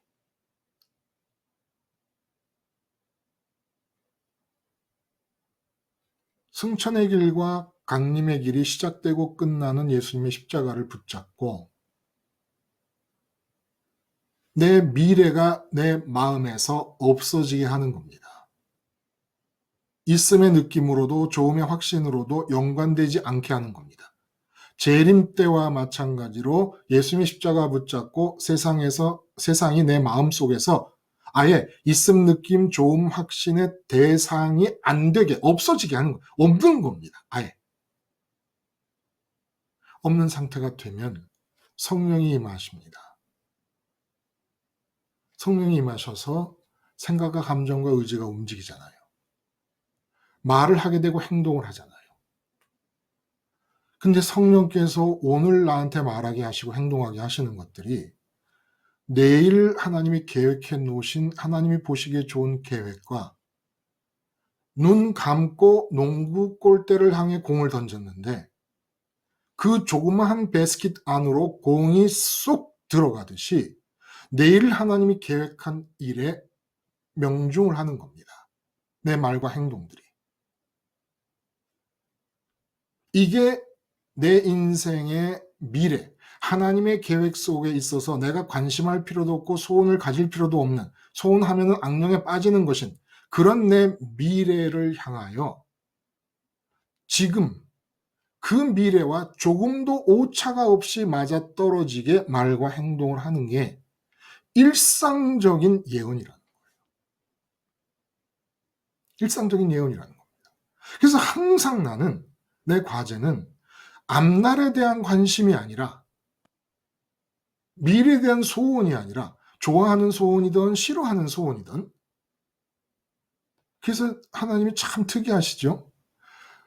자연스럽게 사랑하게 되는 가족은 내게 원수라 하시고 자연스럽게 싫어하게 되는 원수는 사랑하라 하시고. 그거 왜 그래요? 세상에 있음이 사라져야 된다는 거예요. 어떤 방식으로든지. 원수의 있음이 사라지려면 조화해서 중화시키고 가족의 있음이 내 마음에서 사라지려면 미워해서 중화시키라는 겁니다. 제로로 만들라는 거예요. 플러스 마이너스. 이렇게 해서 지금 이 순간 승천의 길과 강림의 길을 따라 내 마음이 하늘로 올라가면 성령께서 오셔서 움직이시며 하는 모든 말이 마치 내일 있을 일을 아는 사람인 것처럼 말하고 행동한다는 겁니다. 천사들이 볼 때, 야, 저 사람 내일 있을 일을 모르잖아. 근데 어떻게 내일 있을 일과 정확하게 바늘 끝 하나 안 틀리게 명중을 시키는 말과 행동들을 지금 할까? 예언이라는 거예요. 그게 예언이라는 겁니다. 전제는, 예언의 전제는 모든 예수님의 이름을 부르고 하나님의 이름을 부르는 사람들은 현재 여기서 하늘을 향해 마음이 달려갈 수만, 있음을 느끼고 좋음을 확신하는 마음은 위로밖에 갈 수 없다는 대전제를 갖고 예언을 얘기해야 됩니다. 예언하는 동안에는 관심이 미래를 향해 달려가는 바람에 위로 안 가도 되는 거예요? 그래도 됩니까? 예언을 하는 순간에 더욱더 연결되어 있어야 되는 거잖아요. 하나님으로부터 말씀이 주어지는 거니까. 그래서 어저께 이제 두 분 자매님이 오셨는데 제가 깜짝 놀랐어요. 뭐가 깜짝 놀랐냐면 저는 기억이 안 나요. 언제 그런 얘기를 했는지. 근데 제가 예언이라는 얘기를 할 때 그 예자가 맡길 예자라는 말을 한자의 예자가 맡길 예자라는 얘기를 하면서 말씀을 하셨다는 거예요. 근데 그 예언할 때 그 예자가 정말 그 맡길 예자 아니면 뭐 미리 예자, 앞설 예자에 코끼리 상자가 붙어 있습니다. 왜 코끼리 상자가 붙어 있을까? 미리 예자, 먼저 예자가. 코끼리가 다른 모든 동물과 달리 호랑이는 사냥하려고 돌아다니다가 죽게 되면 그 자리에서 죽는데 코끼리는 죽을 때가 되면 어떻게 아는지 무덤을 찾아간다는 거예요. 그래서 그 코끼리들이 모여서 죽는 그 무덤을 발견하게 되면 이제 소위 시쳇말로 대박이 나는 거죠. 상아들이 거의 즐비하니까. 그래서 자기 죽음을 미리 알아서 자기 무덤으로 가기 때문에 이 미리 예자 먼저 예자에 코끼리 상자가 들어가는 겁니다. 근데 앞에 그 음을 결정하는 그 부수가 예자인데 맡길 예자인 거예요. 그게. 예언이라는 것은 누군가가 앞에 일어날 일을 아는 사람이 내게 이제 맡긴다는 그런 뜻이 되겠습니다. 예언이란 글자도. 그런데 그 앞에 일어날 계획을 성령께서 맡고 계신 거예요. 지금 내 안에 들어오신 성령께서. 그리고 성령께서 앞에 일어날 일을 딱 맡고, 하나님 아버지 계획 속 일어날 일을 맡고 계시면서 내게 성령께서 맡고 계신 그 내일의 계획과 맞도록 말하고 행동하게 하시는 겁니다. 이 너무 구조가 과학적이지 않습니까? 구원의 내용도 그렇고, 성령님이 오시면 나타나는 현상도 그렇고, 이 너무 과학적이잖아요? 논리정연하고. 이건 뭐, 물샐 틈이 없습니다. 알고 보면. 모르고 보면 여기저기 다 구멍이야, 다 구멍. 그러니까 머리 들이밀고 예언 기도를 받겠다고 그런 일이 벌어지는 거예요. 미래에 대한 관심과 소원을 가지고.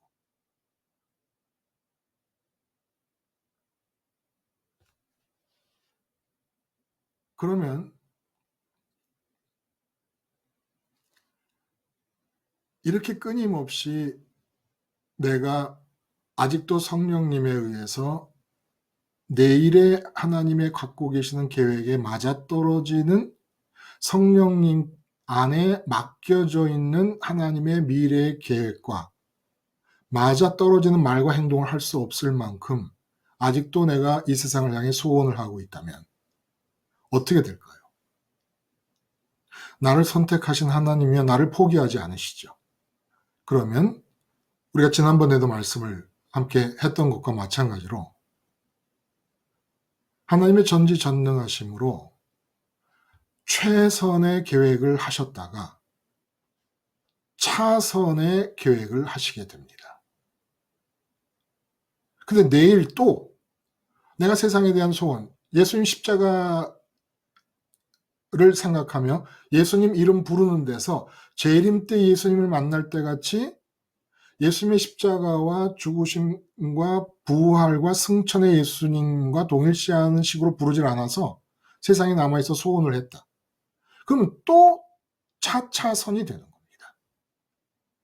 그렇게 하다 보면은 지금 우리 나이가 50이고 40이고 30이든 뭐 60이든 70이든 지금 오늘 하나님이 나한테 갖고 계신 계획은 차차차차차차차차차차차차차차차차차차 끝도 없는 차 뒤에 나오는 선책이 아니냐는 거예요.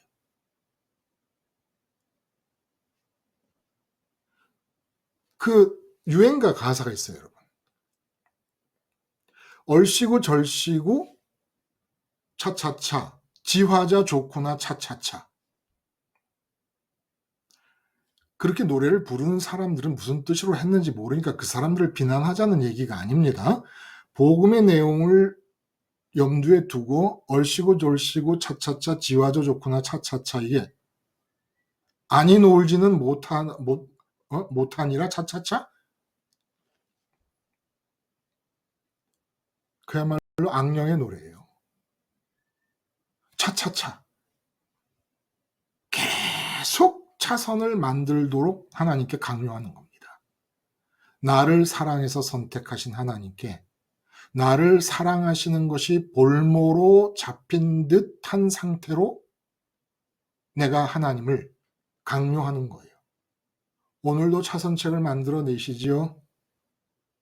오늘도 차차 선책을 만들어내시지요? 오늘도 차차차 선책을 만들어내세요.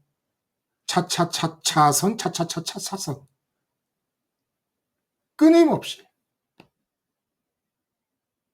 그런데 그렇게 세상을 살면서 얼씨구 절씨구 차차차 지화저 좋구나 차차차 하는 게 악령에 사로잡혀서 갖게 되는 우리의 마음가짐이라는 겁니다. 계속 차선책으로.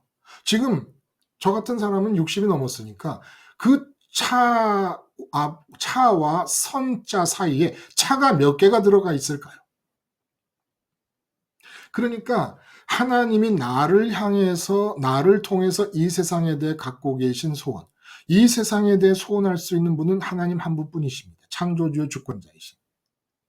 이 세상에 대해서 소원을 갖고 있을 수 있는 분. 근데 나를 통해서 이루고 싶은 소원이 하나님께 있었는데 이제는 그 차선책이 차선이 처음에 세우셨던 계획에 비하면 거의 이거 뭐 너덜너덜해진 상태입니다.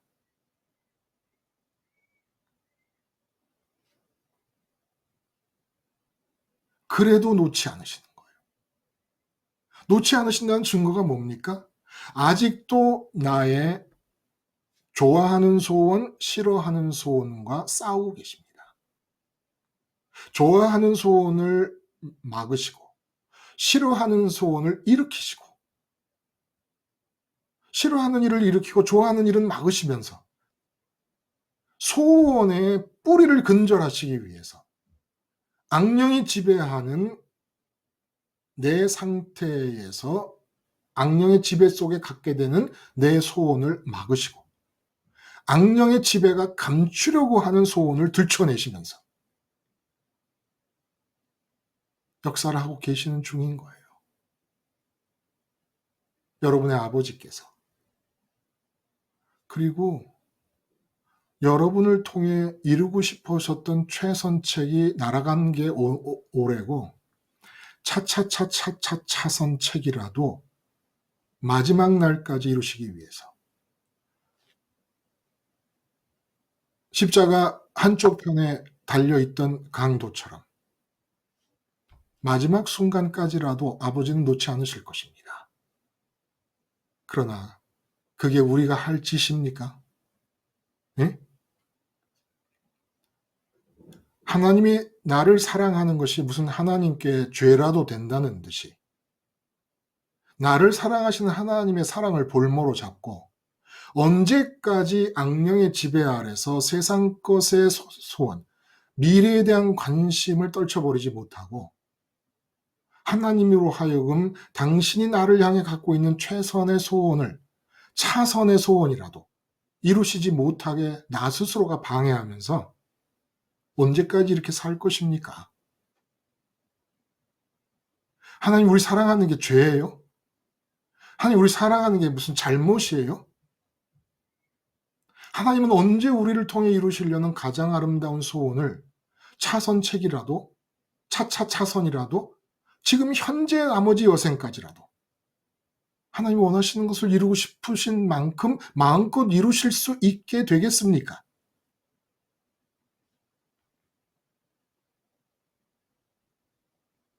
이 세상 소원 하나 가지지 말라는데 내가 다 계획하고 있다는데 그게 왜 그렇게 우리가 힘들까요? 물론 몰라서 그런 것도 있어요. 몰라서.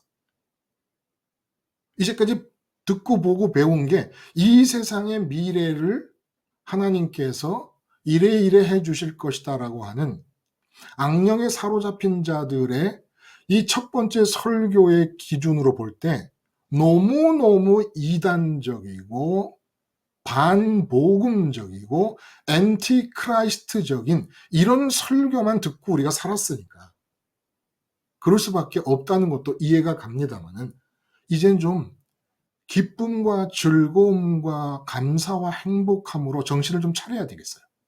행복하게 정신을 차려야 되겠어요. 즐거움에 정신을 좀 차려야 되겠습니다.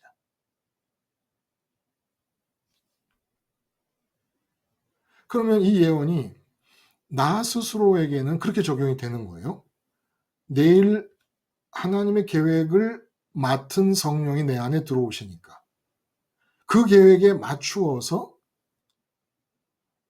말하고 행동하게 하는 것이 일상이 돼버리면 내일 일을 염려하지 않는 거예요. 내일 일을 염려하지 않는다는 게 주님의 말씀입니다. 내일 일에 대해 관심이 없습니다. 그런데 내일과 적중하는 오늘을 반복하여 살아갑니다. 마음에는 세상이 없습니다. 그리스도 연세 사건 속 주님의 이름을 부르는 바람에 마음에선 세상이 없습니다. 근데 세상을 향해 갖고 계신 하나님의 소원이 하루하루 이루어져 갑니다. 하루하루 내일을 향한 예언에 해당되는 말과 행동들이 내게 나타나면서 내일에 적중하는 게 오늘의 예언 아닙니까? 관심은 오늘이에요.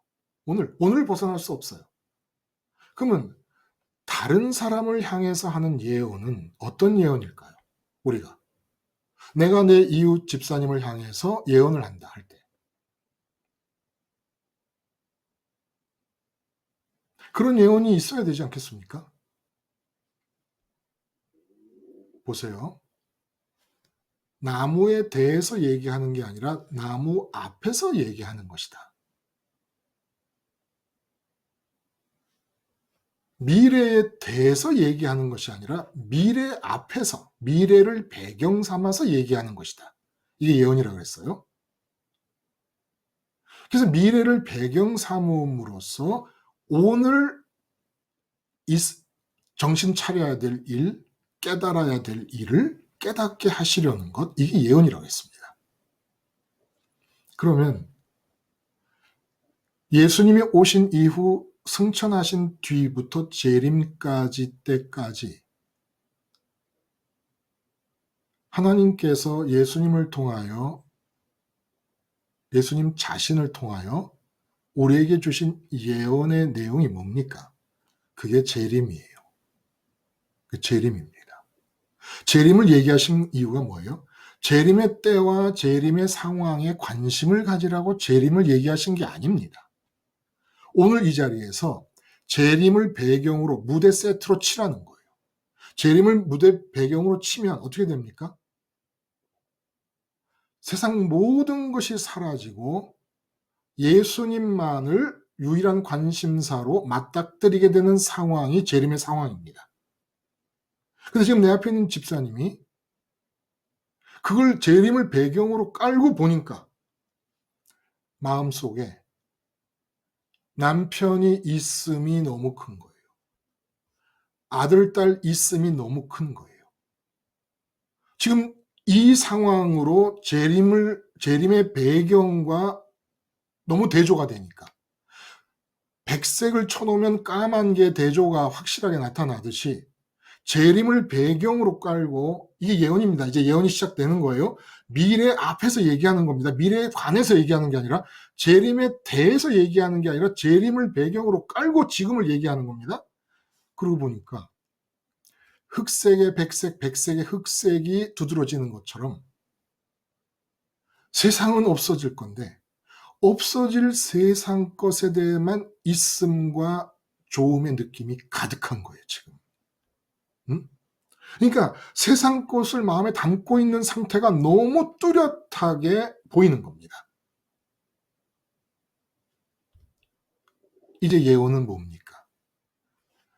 재림의 배경에 이 지금 집사님의 상태의 마음이 접근하도록 하는 모든 말이 예언이 되는 거예요. 예언의 방향은 정해져 있는 겁니다. 한순간도 하나님 사랑이 중단될 수 없고 하나님 사랑이 중단되지 않으려면 한순간도 십자가를 놓을 수 없는 것이고 십자가를 놓지 않고 붙잡고 하나님을 향한 소원이 이루어지기 위해선 성령이 충만함이 중단될 수 없는 상황에서 내 친구를 볼 때 재림을 배경으로 보니까 이거 웬일이야? 없어질 것들만 마음에 있음으로 느끼고 있는 거예요. 돈도, 병이 난 몸도, 남편도, 자식도, 아내도. 그렇하고 예수님을 만나면 곧바로 지옥으로 가는 겁니다. 이게 예언자가 된 거잖아요. 근데 우리는 지옥과 지옥에 앞서 있는 재림을 배경으로 깔 줄을 몰라요. 주님께서 말씀해 주신 그 사건을. 그러니까 예언을 못하는 겁니다. 주님이 말씀해 주신 그 예언, 이 세상에, 우리 세상에 대한 관심, 이 세상, 해와 달이 떠 있는 이 세상, 이 지구에서의 인생, 이것이 끝나는 게 어디 재림 아닙니까? 지구가 없어지고 달도 없어지고 해도 없어지는 거예요. 이게 이 세상의 미래예요. 예언을 해주셨어요. 미래가 어떻게 될 건가. 근데 지구도 없어지고 달도 없어지고 해도 없어지고 다 없어져요. 살아있는 모든 생명체도 다 없어질 거예요. 불에 타서 없어지고 죽어서 없어지고 다 없어져요. 이 예언을 해주셨어요. 그래서 그 재림을 배경으로 깔고 보는 겁니다. 내 남편을 들여다봐요. 이건 뭐 내 자식을 들여다보고 아내를 들여다봐요. 없어질 것들만 가득 차 있어요. 계속해서 있으신 하나님의 있음을 느끼는 것이 영생 아닙니까? 내 마음이 영혼인데 내 마음이 영생을 해야 하늘에서 신령한 몸으로 다시 입잖아요. 이 고깃덩어리 육체가 아니라. 근데 내 마음이 영원하신 하나님을 지금 있다고 느끼는 것이 믿음이고 영생이잖아요. 근데 없어질 것만 있음으로 느끼고 있어. 없어질 것만. 그러니까 그 예언되어진 재림의 상황을 염두에 두고 지금 그 배경을 놓고 앞에 있는 사람을 보면서 그 배경, 재림의 배경과 맞도록 마음에서 세상이 없어지도록 말을 하는 게 다 예언이에요. 다 예언이에요. 이 사람의 내일 무슨 일이 일어날 거를 얘기하는 게 아니라 지금 이 상태로 부딪힐 게 재림의 상황이니까. 뭘 알고 싶어 해요? 재림이 이 세상의 미래인데, 세상이 없어지는 것이 세상의 미래인데, 바벨론 이야기를 바벨론에 의한 멸망 얘기를 하신 것은 200년 전, 300년 전에 바벨론 멸망을 배경으로 해서 지금 얘기를 해보자는 거예요. 그러니까 지금 얘기를 해보면 너희들이 지금 바벨론 멸망할 상태에 딱 맞는 행동을 하고 있다는 겁니다. 돈, 바알이 뭐예요? 부흥과 다산과 부흥을 관장하는 신이라고 믿어서 숭배했던 겁니다. 근데 이 세상에서의 돈, 있음, 이 세상에서의 번영, 그걸 있음으로 느끼고 있다는 거예요. 근데 지금 그 상태와 딱 맞는 미래, 한치도 오차도 없이 맞아떨어질 미래는 바벨론에서 멸망당할 거라는 겁니다. 근데 지금 정신 차리라는 거예요. 지금 이 세상의 미래에서 부자 되는 것, 부흥되는 것을 소원하지 말고 지금 이 자리에서 마음과 뜻과 힘을 다해 하나님 사랑하고 길을 갈 때든지 앉았을 때든지 집을 나갈 때든지 일어날 때든지 지금 그것도 모자라 갖고 문설주에 표시를 하고 문지방에 표시를 하고 손목에 기호를 삼고 이마에 표를 삼아 가지고 지금 내가 여기서 하나님 아버지를 좋아하고 사랑해야 된다는 걸 잊지 말라는 겁니다.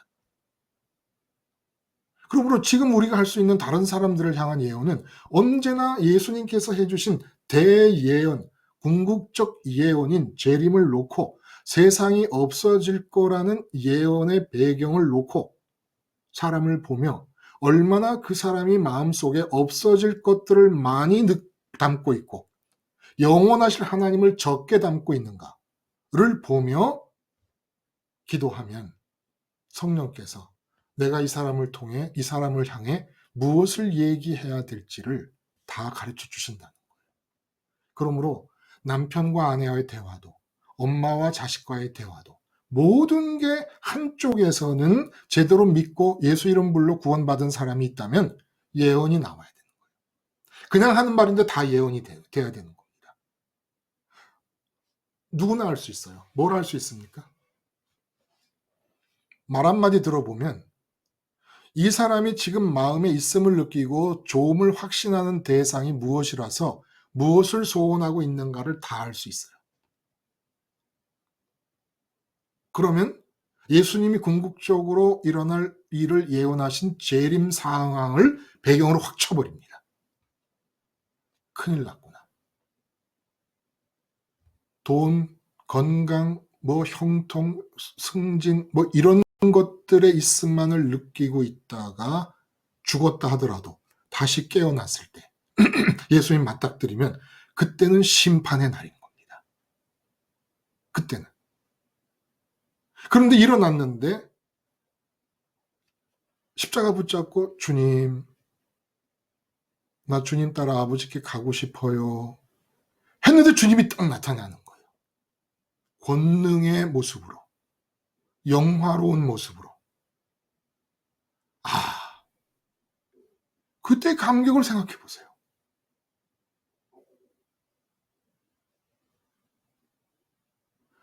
없어진 세상 것이 마음에 하나도 없어. 예수 믿는 거거든요. 예수 이름을 부르는 거예요. 재림 때 예수를 부르듯이 불러야 되니까. 그리고 재림이라는 게 예언이에요. 그러므로 예수님을 전한다는 것, 이게 예언이 되는 겁니다. 예수님을 어떻게 전해요? 재림 때를 배경으로 해서 예수 이름을 부름으로써 그 사람 마음에서 세상이 없어지도록 하는 것이 전도니까 전도가 예언이 되는 겁니다. 그래서 지금 사도 베드로가 예수님이 얘기를 했다면 지금 예언을 하고 있는 겁니다. 모든 사람에게 궁극적으로 맞닥뜨려지게 될 재림의 상황을 염두에 두고 예수님을 전하고 있으니까. 그러므로 교회 역사상 첫 번째 설교는 예언이었습니다. 내 미래에 일어날 일을 알아맞춘다는 식의 예언이 아니라 결국 내 미래라는 거, 모든 사람의 미래라는 게 세상에서 일어나는 건데 세상의 끝이 미래의 끝 아닙니까? 끝을 예언해 두셨다니까.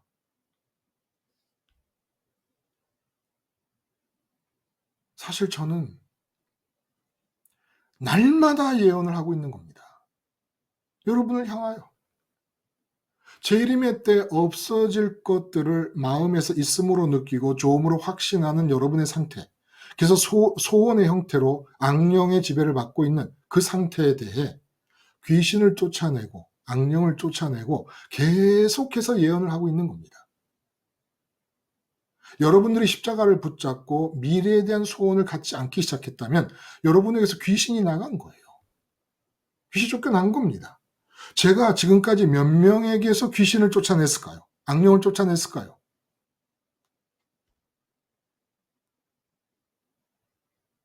예언이 뭔가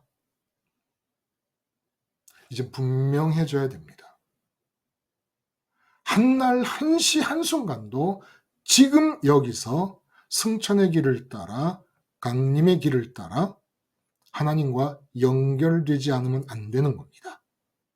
그렇게 관심이 어디로도 빠져나갈 수 없는 상태에서 위로만 향하는 상태에서 말할 수 있는 예언이라는 것. 나 자신에게는 하나님이 계획하신 내일을 모르면서 오늘 정확하게 맞아떨어지는 말을 하는 것이고 행동을 하는 것입니다. 생각을 하는 것이고. 남을 위해서는 재림의 배경을 두고, 왜냐하면 예언은 재림에 대해서 얘기하는 게 아니라 재림을 배경으로 재림 앞에서 얘기하는 것이니까. 재림이 관심이 되면 안 돼요. 재림을 앞에 배경으로 두고 오늘 하나님을 찾으라고 재림을 얘기하시는 겁니다. 그러므로 어서 오시옵소서라는 이 얘기는 미래를 향한 소원이 아니잖아요. 지금 여기서 예수님은 어디 계십니까? 위에 계십니다. 그러므로 믿는 자의 미래는 앞에 있는 게 아니라 위에 있는 거예요. 위에. 어서 오시옵소서는 100년 뒤인지 1000년 뒤인지 모르는 것인데 기한과 때가 하나님께 있으니까.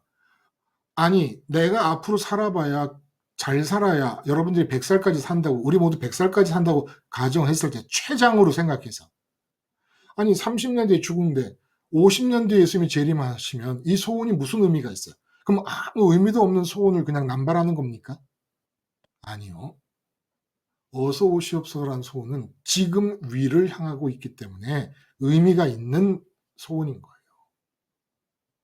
지금 위에 연결되니까. 지금 위에 연결되니까.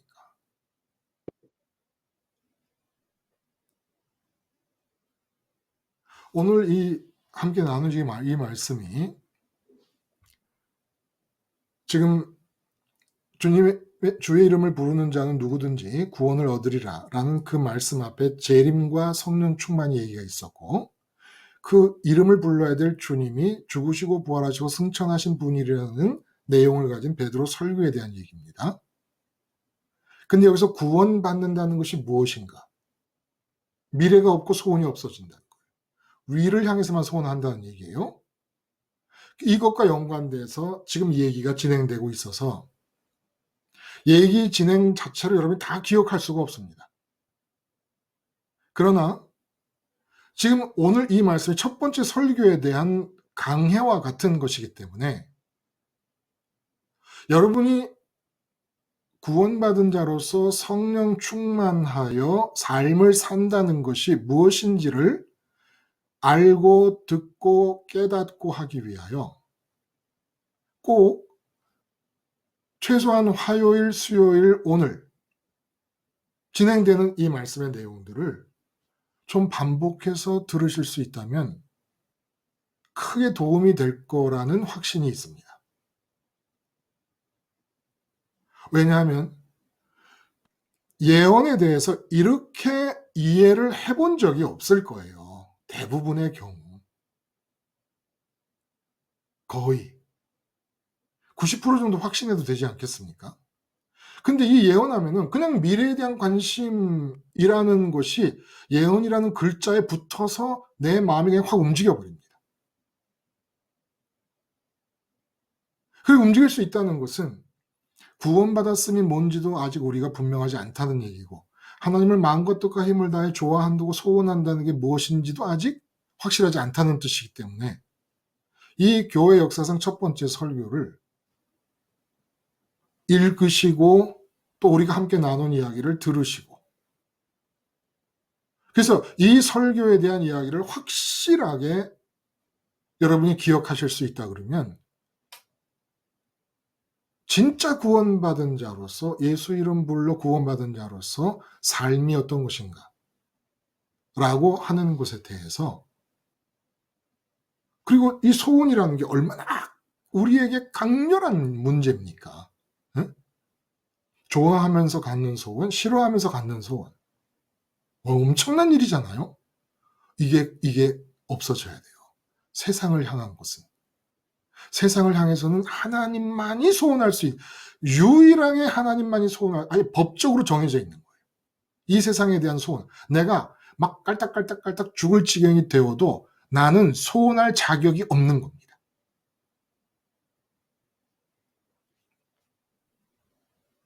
만약에 무슨 소원이 나온다면 성령이 충만하심으로써 내 안에서 행하시는 이는 하나님이시니 우리에게 소원을 주시고 행한다는 말씀처럼 성령에게 맡겨진 하나님의 계획이 나한테 나와야 돼요.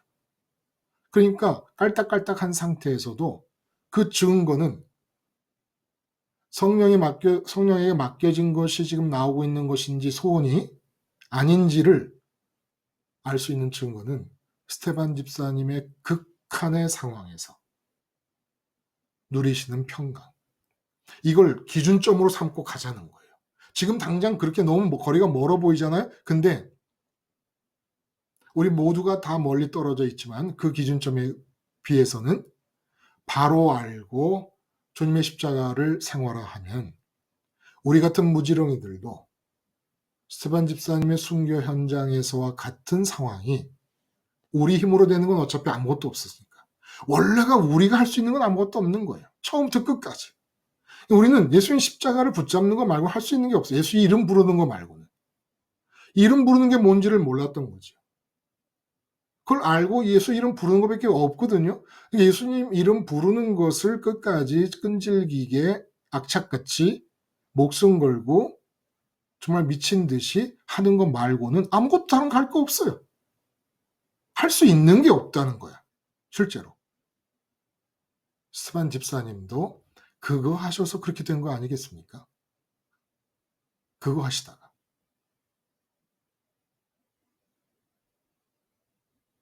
진짜 복음이에요. 예수님의 이름이. 내막을 알고 부를 줄만 안다면. 아무것도 여러분 하지 마세요. 많은 얘기를 했지만. 내막을 알고 재림을 염두에 두시며 없어져야 된다라는 생각을 가지시고 재림 때는 물리적으로, 외적으로, 환경적으로 없어져야 될 세상이 예수님의 이름을 부르게 되면 내 마음에서 없어진다라는 것을 인정하고 부르기만 하면 That's okay. 주어진다는 거예요. 약속을 따라서.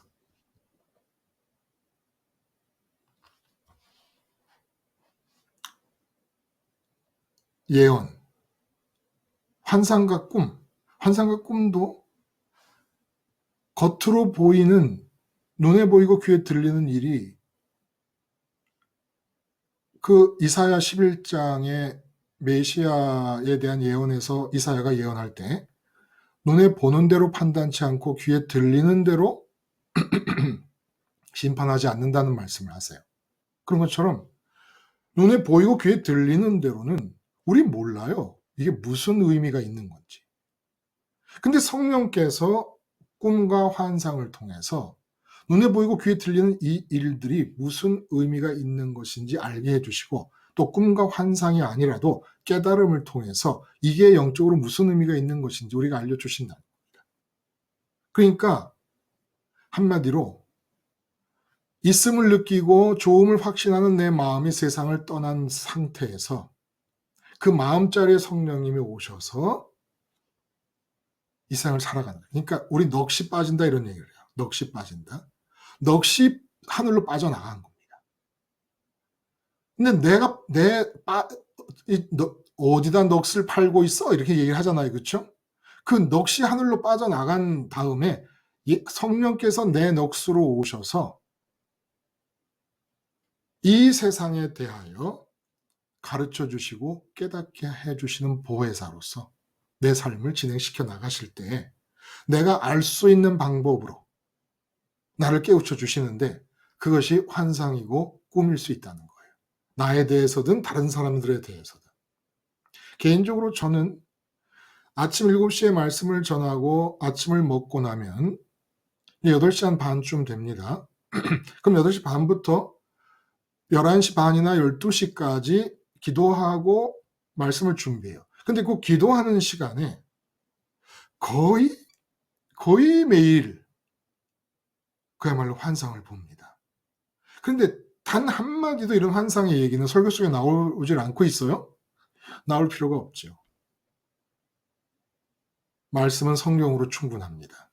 환상을 내세우고 꿈을 내세우는 것은 미래에 대해 관심을 갖고 있는 사람들에 대해서 장사하려는 마음을 가지지 않으면 그렇게 얘기할 필요가 없는 거예요. 그리고 지금 그리스도의 시대, 구약의 선지자 시대가 아니라 이 그리스도의 시대에 있어서는 이미 계시가 재림 상황으로 다 떨어져 나온 겁니다. 주어져 있는 겁니다.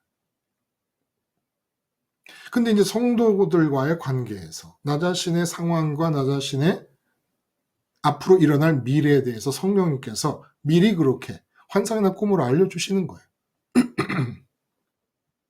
생각하지도 못했던 모습들로. 그 여러분들에게도 마찬가지일걸요. 언론이 그렇게 하실 수 있을걸요. 또 이런 환상과 꿈이 안 나타난다고 나는 뭐 성령께서 오시지 않았나 이렇게 볼 필요 없는 겁니다. 그건 뭐 사람에 따라서 성령께서 깨닫게 해주시는 방법이 다 다를 수 있기 때문에 어느 한 가지의 겉으로 드러난 양상을 고집하는 것은 하나님을 사랑하는 것이 아니라 미래에 대한 관심으로 내 마음이 빠져나갔다는 증거라고 볼 수 있다는 거예요. 은사는 절대로 하나님을 내 인격이 마음과 뜻과 힘을 다해 사랑하고 좋아한다는 얘기보다 앞서서는 안 됩니다. 은사에 대한 관심은. 예언을 보든 꿈을 보든 환상을 보든 그것은 지금 여기서 하나님께 올인해야 된다라고 하는 명제보다 앞선 화제가 되어서는 절대로 안 돼요. 그러나 그렇게 하나님께 올인한 결과 구원이 이루어졌다면 성령께서 이런저런 다양한 방식을 통해서 심지어는 그냥 눈에 보이는 삶의 현상에서 내 삶에서 일어나는 사건들을 보면서 영적인 의미가 깨달아지기도 합니다. 아, 참새 한 마리 떨어지는 것, 백합화 하나가 핀 걸 보고 영적인 의미를 찾으시잖아요? 그런 것처럼 지금 내게 내일을 위하여 적합한 행동을 할 수 있고 말을 할 수 있게 하시기 위해서 지금 벌어지는 행동, 이 사건들, 이 사람들, 이런 사람들이 나한테 대하는 것, 이런 걸 보면서도 성령님께서 내 말과 행동이 내일의 하나님의 계획과 맞아가도록 하기 위한 하나의 방편인 것을 깨닫게 해 주실 수도 있습니다. 그러니까 성령께서 맡으신 아버지의 뜻을 내게 알려주셔서 생각하게 하고 감정과 의지가 움직이게 하고 말하고 행동하게 할 때는 방법이 다양하기 때문에 어느 하나의 외적인 모습을 고집하거나 아니면 그런 모습을 선호한다 하면 그건 또 이상하게 하나님 한 분만을 사랑한다는 마음이 삐져나오고 있는 상태라는 것을 자각하시면 돼요. 그냥 결과로서 확인하시면 됩니다. 이렇게 하시는구나. 성령께서 이렇게 깨닫게 해주시는구나.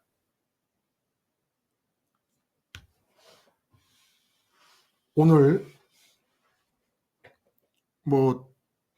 다른 때도 대부분 그렇습니다만은 그냥 이 말씀의 내용이 우선은 우리가 알아야 될 내용들이 많았기 때문에 특별히 더 제가 혼자 많이 이야기를 하게 됐습니다. 양해해 주시고 그것이 가능하다면 좀 반복해서 들으셔서 이 첫 번째 교회 역사상 일어난 첫 번째 설교, 이 설교의 내용, 사실은 모든 목사님들의 설교를 이 설교로 보세요. 이 설교의 근본 취지와 아웃라인에서 벗어나는 건 다 그분이 모르거나 이단적 사상에 사로잡혀 있거나 잘못된 겁니다. 잘못된 겁니다. 이게 제 얘기입니까? 아니에요. 사도 바울의 모든 설교도 이 첫 번째 설교를 벗어나지 않습니다. 제가 기도하고 마치겠습니다. 하나님 아버지, 누구든지 주의 이름을 부르면 구원을 얻으리라. 이 말씀이 새롭게 다가옵니다.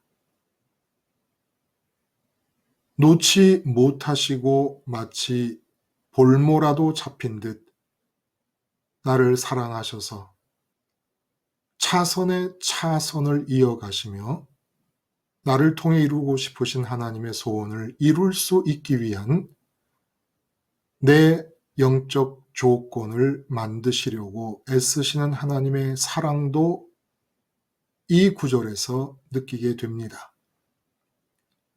성령께서 오셔서 아버지께서 맡기신 것들을 나를 통해 드러내시지 못하여 탄식하심도 누구든지 주의 이름을 부르면 구원을 얻으리라는 말씀 속에서 느끼게 됩니다.